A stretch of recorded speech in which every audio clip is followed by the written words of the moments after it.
welcome to my channel. I'm Tiffany, a retired librarian turned homeschool mom. And in this video, we're going to be continuing our look at Kaya's story. So this is our Native American series on January. She's a member of the Nex Perz or the Niimeepoo tribe. Her stories take place, if you haven't watched my videos, take place prior to the Lewis and Clark expedition, and when this specific tribe that is located in the areas around eastern Oregon, Idaho, and mostly eastern Washington state. So, but again, this is before her people would have interacted directly with Europeans. So this is before the Lewis and Clark expedition, which really introduced this specific tribe to their eventual European invaders.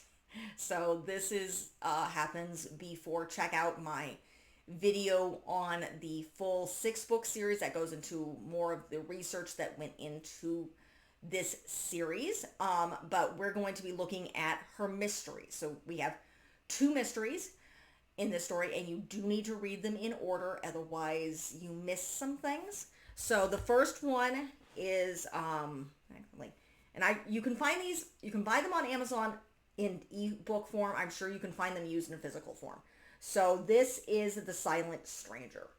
In this story, what happens is it's the end of the year. It's about a year after when Swan Circling, who was the woman who Kaya inherited her name, it's the end of the mourning period. So I think it's been about a year. So as they are part of this procession, Kaya's dog alerts her to something. And eventually they're now referring to them as her cousins. This is Raven and does it give me? No, it's not giving me the people, but it's Raven, I think Fox something, is the name of the 2 boys who she is now referring to her as cousins. But they find this woman who, by the look of her clothing, she's from the coast. So she's not of their tribe. She's not part of the Nex Perz. She is from the one of the tribes further west. They can tell just by her clothing, and she has burnt hands, and she won't talk to them. She's kind of out of her mind, and so it's Kaya has to learn about her, because she won't. The way the natives talk to each other, if they don't speak the same language, is using hand signals. Yes, this is accurate. I learned this watching some of the videos from the people now and how they would communicate with different people for trading partners. So in this case, she won't talk to them. Her hands are burned. She's out of it. And we later learn the story. It's not a whodunit mystery so much as it's Kaya trying to figure out the mystery of this woman. Who is she? Why won't she really talk to them? And what is going on here? Does she have some magical powers over Kaya's dog? Because her dog seems to follow this woman around. So it's kind of an interesting tale. And it's also it's right around the time they're doing the spirit dances. So some of her cousins, Raven and I think Fawn something, they've already gone on their spirit walk where they go out on their own and try to connect with their spirit animal. And Kaya's not there yet.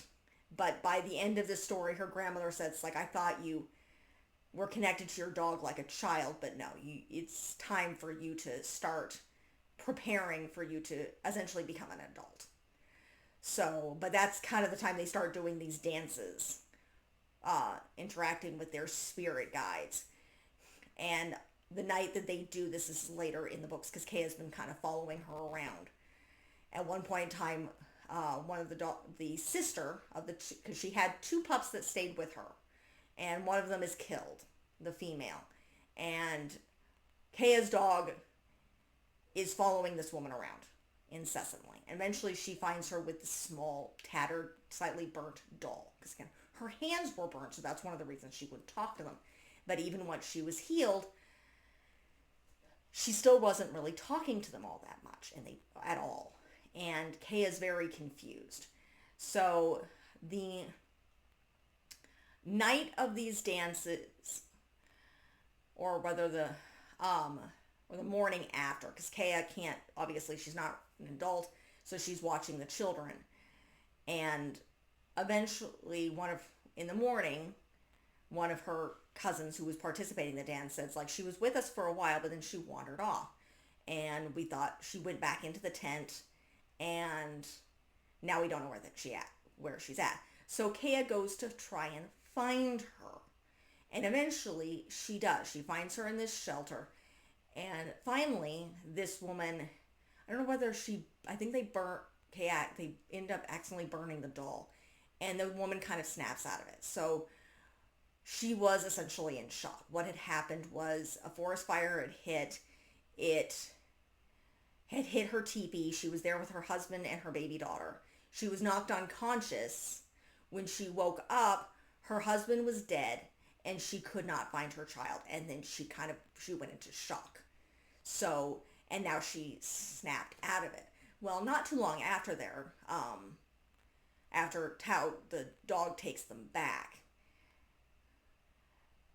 Kaya finds out from her grandmother, or no, one of the other members of the tribe, that on their way to this gathering, that they had ran into another grouping. And this woman, she brought out two babies. It's like, we didn't know you had twins. She's like, I didn't. We found this one. This baby by the river was given to us by what they call the little people, I think. And it strikes Kaya's mind. She's like, maybe this is, because they were talking about the forest fires. It's like, could this little baby belong to this woman? And so she asks her grandmother, and her grandmother's like, too much of a coincidence.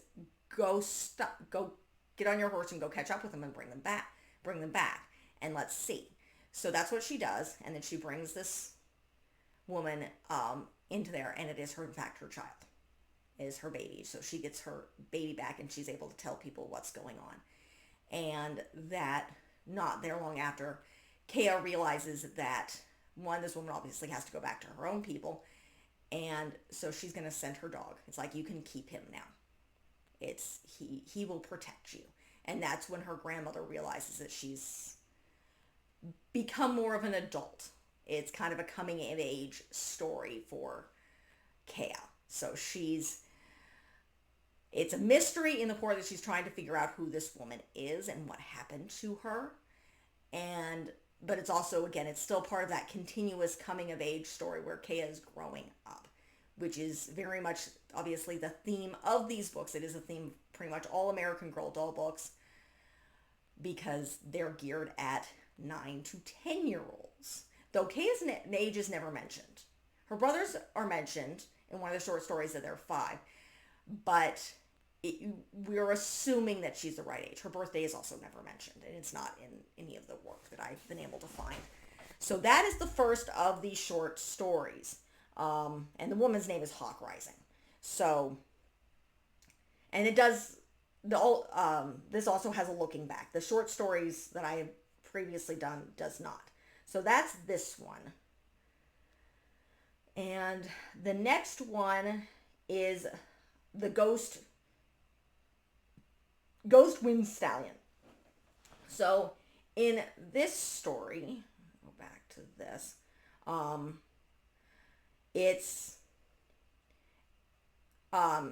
it is in fact after this, because Kaya's dog is gone, I believe. Yeah. So let's read this little bit. It's late summer. So, but her foster sister, um, start she wakes up one night and her foster sister, who's blind, has gone out and is almost enacting a dream of climbing onto a horse. And not long after, they find a semi-wild stallion. And so throughout this story, um, they're trying to tame the stallion. To complicate things, her grandmother's sister, who had married and gone to a different tribe where they didn't travel around anymore, had been widowed.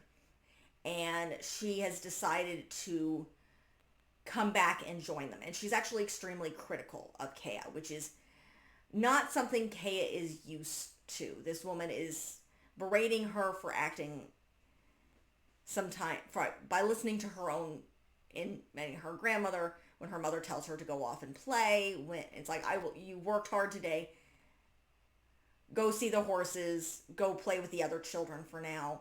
I will make dinner. And this woman kind of scolds her a great deal. And eventually Kea finds out that her aunt, or I think whether it's her aunt or her great aunt, it might be her aunt.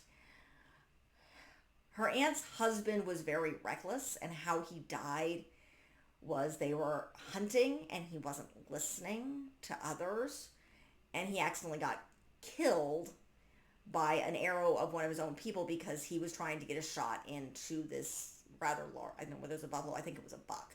So it was a large deer, or I would assume it's a large deer. And so she's highly critical of people who are being reckless, because that's how she lost her husband. So she also learns that her aunt had been a great leader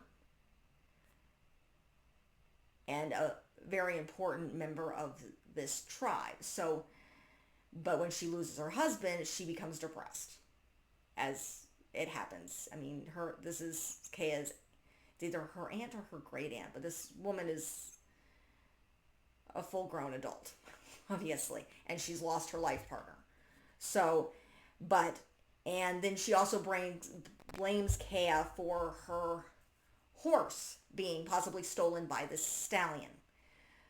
So Kea and her foster sister are, one, trying to tame this stallion despite the fact that Kea's father tells them not to, and they're being told, it's like, he's going to start stealing mares, because of course that's what a male horse will do. This is a stallion.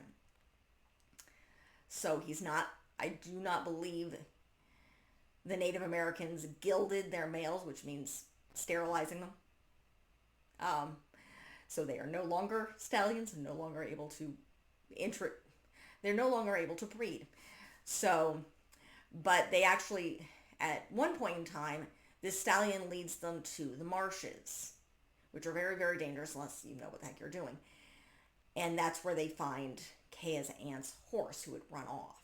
And she'd gotten stuck. She probably tried to go home and got stuck. But with the help of this stallion, they're able to rescue her horse and bring her back. And then Kea is able to show her family that her foster sister is able to ride this horse. So it's an important tale. Again, similar to her other mystery, it's less a whodunit mystery. It's more, we're trying to tame this horse and we're trying to figure this other person out kind of thing. So it's an interesting story in that sense. But again, with all these stories, it's very much of coming of age for Kea. She's learning to find her own. I'm trying to think if she goes on her spirit quest at the end of this book. Let's see.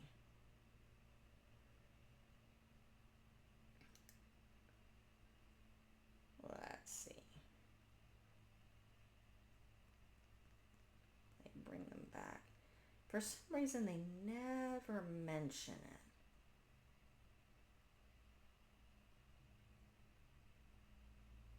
No.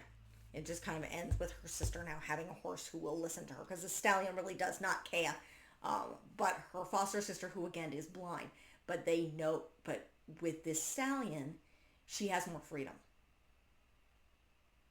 So it's kind of an interesting tale. So those are Kaya's. She only has the two mysteries. So those are her mysteries. They're interesting. I do recommend them. Again, you can find them digitally. So you can still buy them. They are still in print on digitally, at least through Amazon. You can probably find them. They are out of physical print, but you can probably find them used. And they do have a look back section in each of these books. You get a look back into the history. And particularly for the Niimeepoo, the horses were very, very important. They become very important, even though I think it's only been a couple generations since they had obtained horses through the Spanish. So great stories. These are, I think, yeah, because we still have a few more things to do. I have some works on Kaya's World and a few more other things.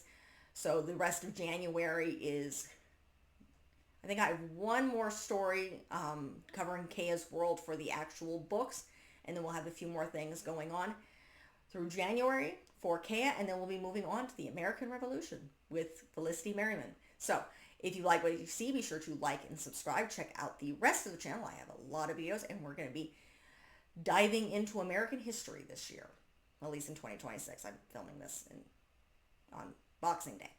So like and subscribe, and leave a positive comment if you have one. Thank you.